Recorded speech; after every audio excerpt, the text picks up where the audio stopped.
Next item for the agenda this evening is public communication, appearance of interested citizens. Due to COVID-19, residents are encouraged to attend the city council meeting via web conference or submit comments by email. Consistent with public health guidelines for social distancing, limited seating is available in our council chambers. If an attendee does not have a facial covering, one can be provided. Comments may be made either at the council chamber podium. Please participate via web conference or email if you are ill or have been exposed to COVID-19. I have 2 written requests before we open it up to public communication. The first one is from Mike LeBlue. He's a fire battalion chief with the Yuba City Fire Department.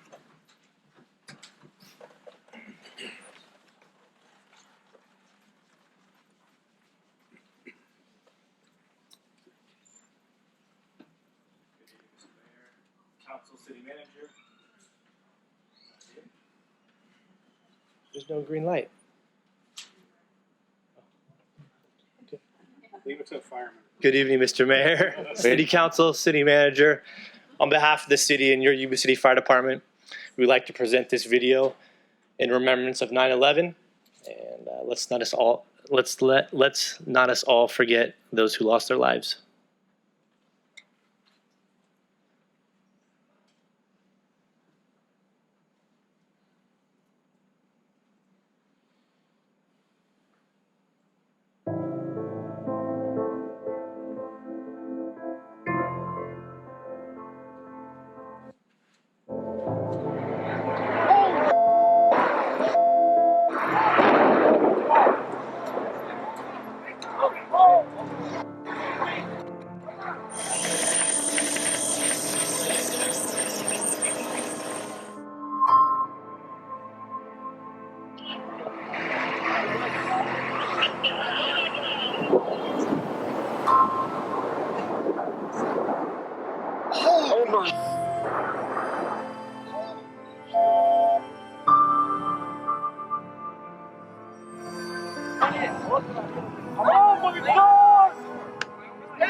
The 2 planes flew into the 2 towers.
Thank you, Chief. I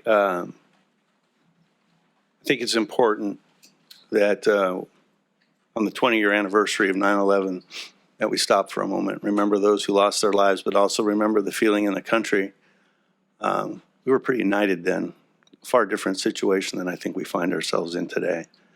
You hate to have an incident like that to get that kind of feeling, but it's important for those folks who lost their lives, the first responders who so courageously ran up the tower trying to save people. And I think I appreciate Chief bringing that into the chambers this evening so that we can remember. Also have a written request from Police Commander Brian Baker, another incident that has recently affected the nation. Chief, soon to be chief, sorry.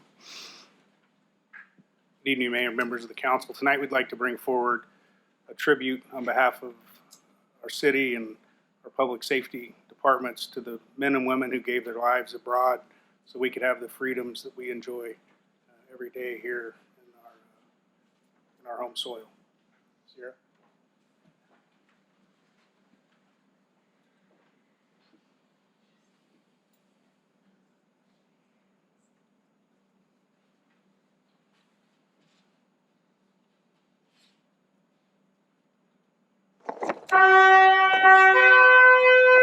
Today, we honor the men and women who have died in service to our country. Our debt to the heroic men and valiant women in the service of our country can never be repaid. They have earned our undying gratitude. America will never forget their sacrifices.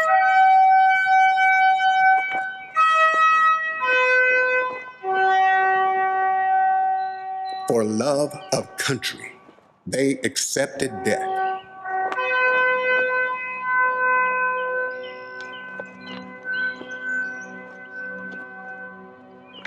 And they who for their country die shall fill an honored grave. For glory lights the soldier's tomb, and beauty greets the brave.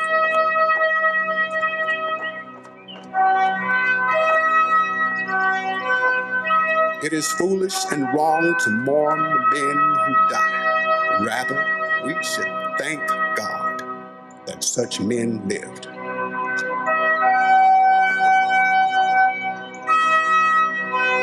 God bless the families of these men and women, and God bless America.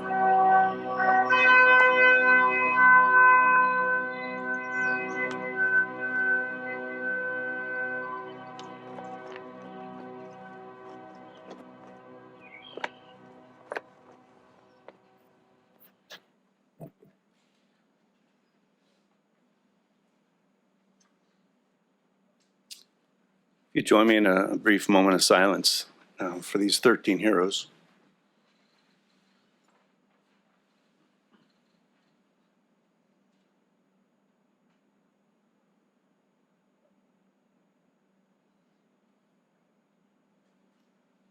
Thank you. Okay, I do have a speaker card from Diane Jager.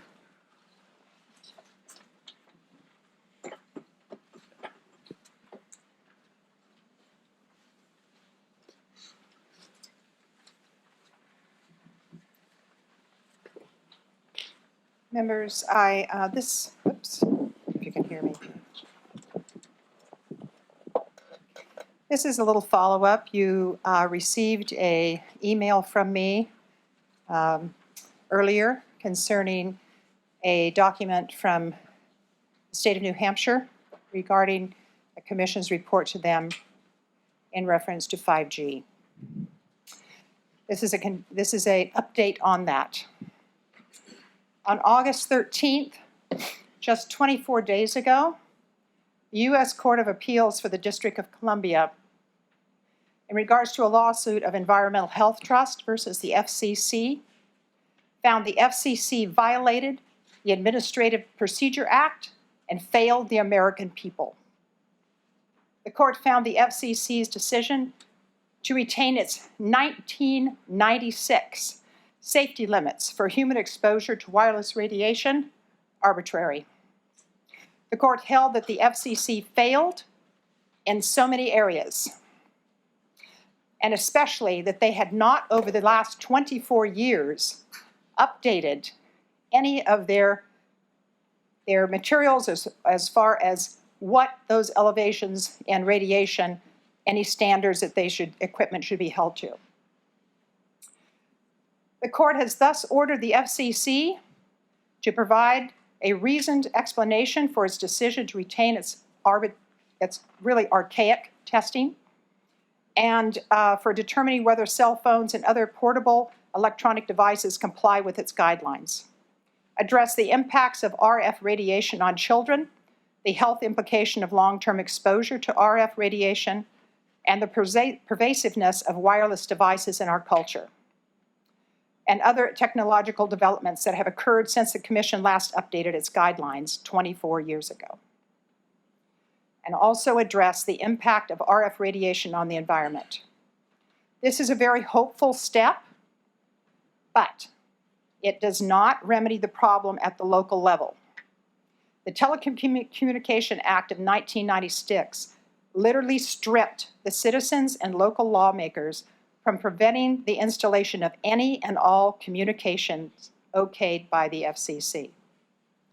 The FCC, through the Telecommunication Act, has literally stolen our ability to protect ourselves. We are not allowed to prevent 5G towers to be installed, but they cannot stop us from dictating where they can and cannot be placed. That is the point other communities in our nation are acting on, and there are a lot of communities that are acting on this at this point. But we need to act now, because the FCC put in place a fast track to put in literally over 1 million antennas in the United States. The greater the number of 5G towers and or their hazardous placement, more importantly, the greater threat and harm to our residents, our environment, and our agricultural economy. Prevention of towers being placed near residences, schools, and public buildings is the only way to combat this problem. Removal or relocation, once the towers are installed, is currently an unbeatable war. That is due to the FCC. Does this protect us in total by having control over the placements? No. But until the government amends or removes the FCC's control, it is our only chance of reducing the effects of 5G on our community. An additional large fiscal threat is the open door for lawsuits.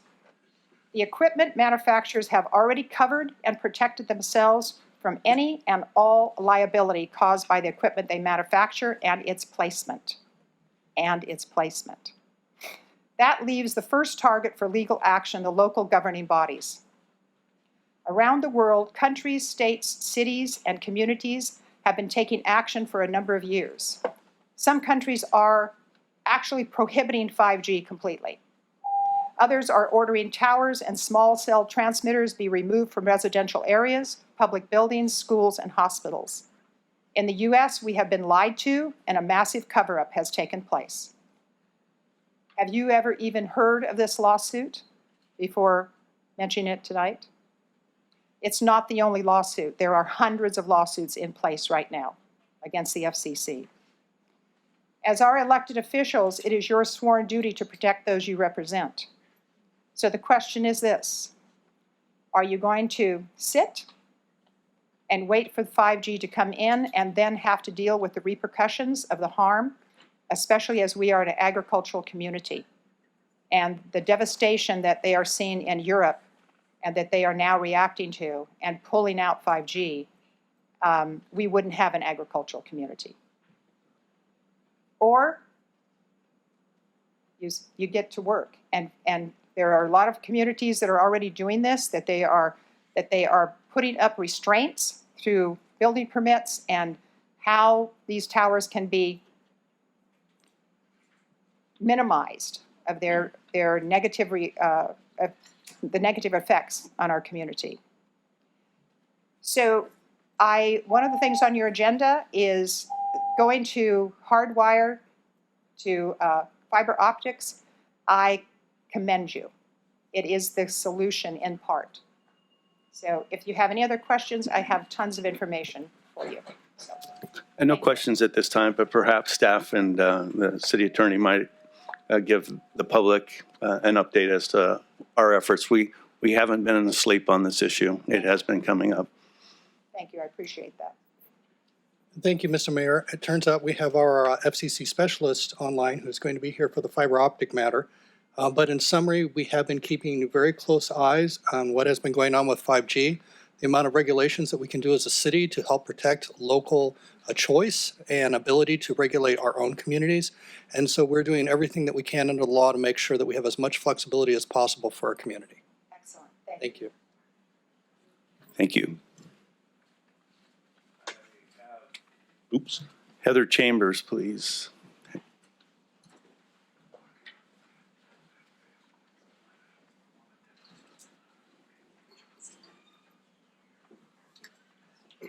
Hi, my name is Heather Chambers. I live here in Yuba City.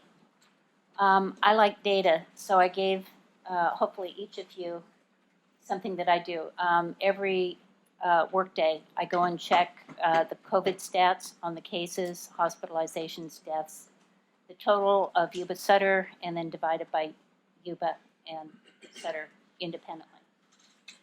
The other one is those cases by month, how many there are. I think pictures are much easier to take a look at. For example, there were 20 deaths in August. We're running 15 as of today.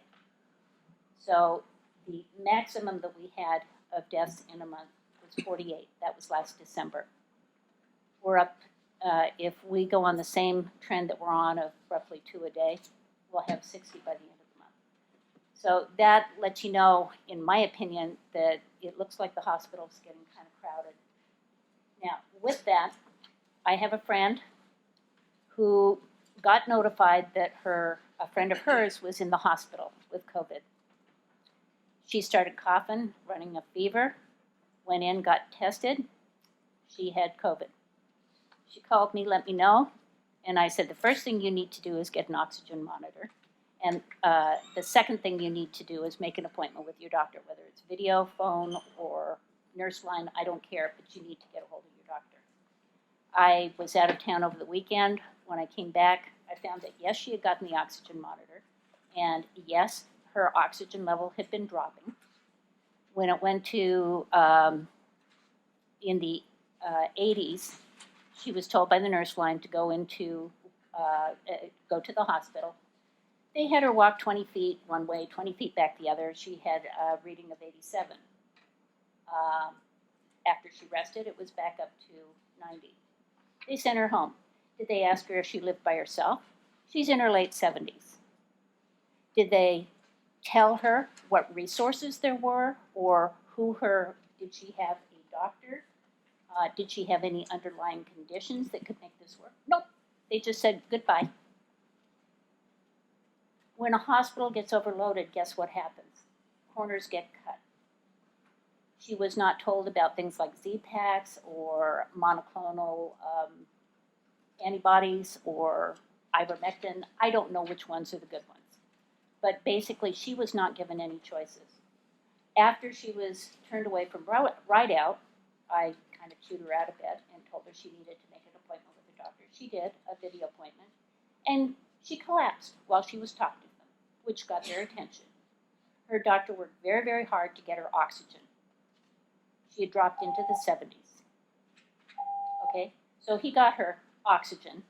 She's borrowing somebody's portable unit because otherwise she can't leave the house. She's on a 50-foot tether. And a lot of times if your lungs are too damaged, it's permanent. I would like to see some of our government leaders take a look at some of this, have a chat with the Bi-County health officer, and come up with some protocols so that our most vulnerable people, when you're sick, you're not thinking. She was lucky she had a friend who chewed her until she got the help she needed. She says if I hadn't intervened, she would have died from the drop in the oxygen level. That's not okay. I'm a private citizen. I don't know what I'm talking about other than what I read and what I've been seeing on the numbers. You have the numbers. Thank you, Ms. Chambers. We do periodically have contact with the public health doctor, as well as with representatives from Adventist Hospital. So, You can't leave the elderly. I agree. You got to ask questions. I agree. Okay, anybody in the audience wish to speak? Good evening. You do not have to do that, no. Okay, I have a gentleman at the podium already, if you don't mind. No problem. You can be next. You're welcome. I don't get called a gentleman too often. So my name's Thomas Burns. Don't I get just used to wanted it. to thank that lady for mentioning that 5G situation. And it's just another form of warfare, you know. We got all kinds of warfare against the people. And I want to thank Joe Biden for the total screw up in Afghanistan. And remind everybody to vote and get rid of this governor we got in California. That's it. Thank you, Mr. Burns. Ma'am?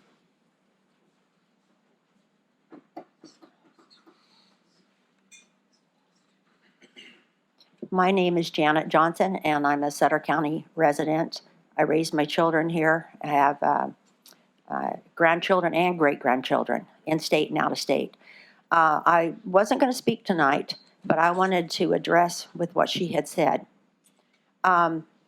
This is a personal thing. I have a cousin, just like a sister. She got really sick on August the 3rd. And her daughter finally convinced her to go to the doctor down to urgent care on the 8th. She was tested for COVID. And they said, oh, you tested positive for COVID. Go home and isolate for 10 days. That would have been till the 18th. She probably had bronchitis at that time. But anyway, she went home. She kept getting sicker and sicker and sicker. Finally, her husband took her down to urgent care on the 16th. And they said, you've waited too long. Now you've got to go to the hospital. Well, she did not want to go to Rideout or Adventist. I wouldn't either with my experience with them.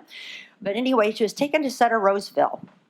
And when I got the news after church that Sunday, I went home, and it's hard for me to get down on my hands and knees with my artificial hip and my artificial knee, but I got down and I prayed to God that she would be treated for bronchitis or whatever her problem was, and not as a COVID patient, that they wouldn't intubate her, that they would, she would have doctors that would have wisdom that would treat her for what she actually was sick with.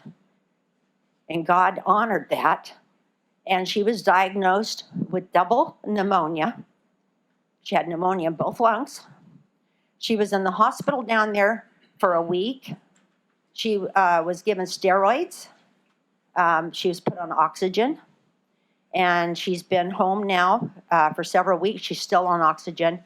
And her lungs are still recovering from this. I truly do believe everything's about COVID, COVID, COVID. What happened to the flu? What happened to bronchitis? What happened to pneumonia? It's all about COVID. And the people that I know personally that have had COVID, they've had it like a flu-type symptom things. And I know even people that are getting vaccinations are getting COVID anyway, because my daughter-in-law lives in Texas. And she called me and she said, Janet, and she's a caregiver, she said, I got the vaccination and I tested positive for COVID again. So I don't know. I just felt that I had to say something about this, that I feel like my cousin even said to me, she said, you know, Janet, if I had died from this, it would have been listed as a COVID death. Nothing would have even been said about it being pneumonia. There are other things out there besides COVID. And I guess that's just what I wanted to say. Thank you.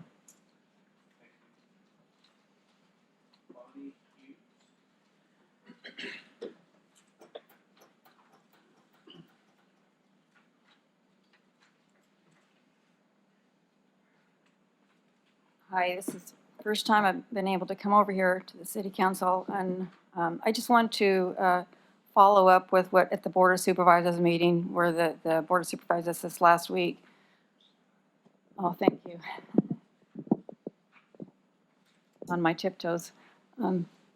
Where they opposed the vax mandate, so the mandatory vaccination.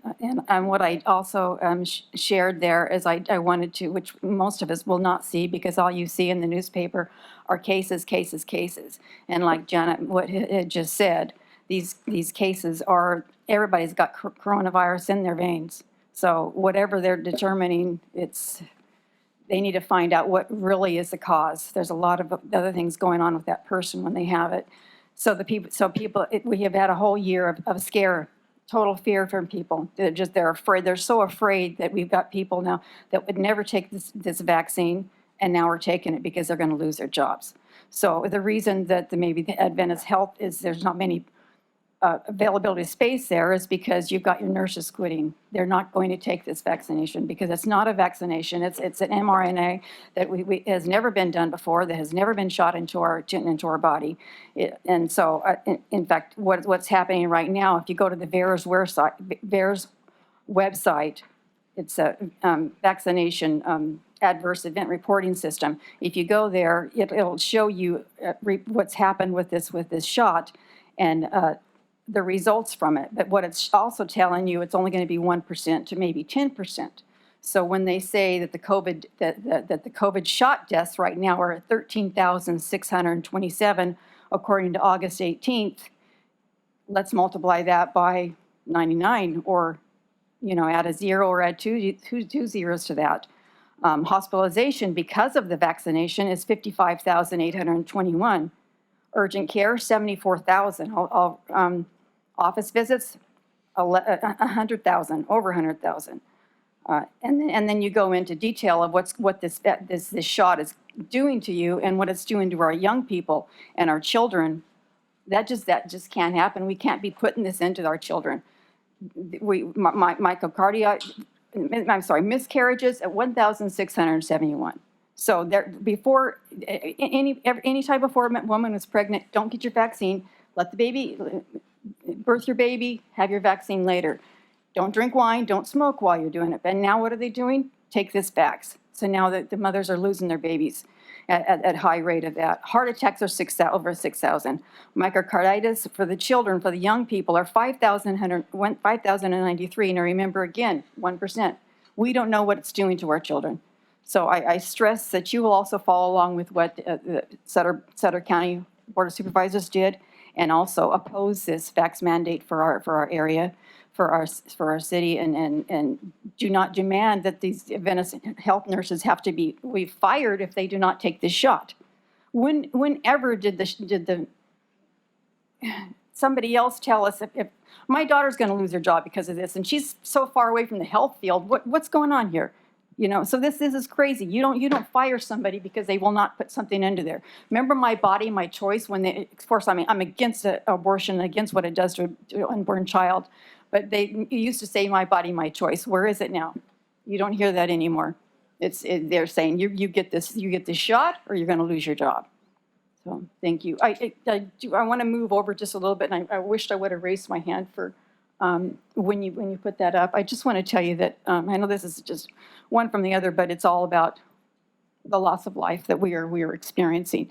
I was on the Veterans Memorial Committee when we built the 2 memorials here in Yuba City and in Marysville, and I just want to let the community know, and whoever is listening, that we're going to put 13 crosses up at the memorials in honor of the Marines and the Navy and the Army that we lost during that time. So if you can visit those memorials, they'll be an honor for the 13 people. Thank you. Thank you for your comments. Thank you for taking care of the veterans as well. Anybody else? About online? No public comment. Okay.